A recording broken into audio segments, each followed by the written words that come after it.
asal usul dari konsep yang disebut sebagai etika parlementarian itu yang tidak diajarkan di dalam partai politik, sehingga orang yang datang ke parlemen itu datang dengan otak kosong tentang parliamentarian ethics. Itu DPR adalah representasi dari kedaulatan rakyat. Makin kacau lagi itu, padahal DPR adalah delegasi rakyat, artinya mandatnya bisa saya tarik gitu, karena kedaulatan tidak mungkin direpresentasikan.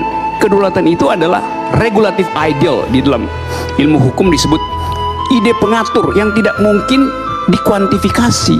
Sebab begitu dia dikuantifikasi, hilanglah kedaulatan itu. Isi dari kedaulatan itu adalah perintah untuk menyelenggarakan keadilan.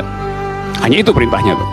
Karena itu, kalau keadilan tidak terselenggara, maka DPR harus tagih pada pemerintah. Karena yang harus menyelenggarakan bukan DPR, pemerintah. Itulah yang disebut sebagai pengawasi. Dalam bahasa Inggris namanya watchdog gitu, anjing penjaga. Karena itu disebut DPR adalah watchdog. Watchdog terhadap siapa? Ya terhadap pemerintah, terhadap eksekutif. Anggota DPR saya utus ke parlemen untuk me-watch pemerintah, supaya dia bark, supaya dia menggonggongi pemerintah. Itu namanya pengawasan. Gua suruh lu gonggongin pemerintah, malah lu gonggongi tuan lu, kan itu logikanya di mana tuh?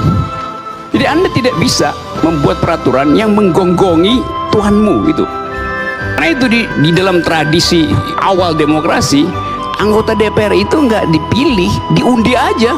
Karena etikanya adalah siapapun yang terpilih, dia pasti paham kepentingan konstituennya. Jadi diundi aja tuh, supaya nggak berkelahi itu. Ada yang merasa, malas gue jadi anggota DPR, gue suruh aja teman gue, tetangga gue.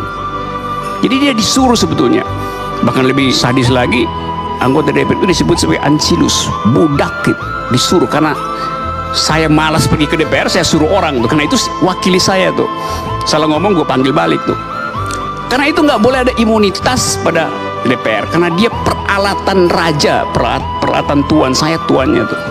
Kalau presiden imun, DPR imun, dua-duanya saya yang kasih makan ketimun.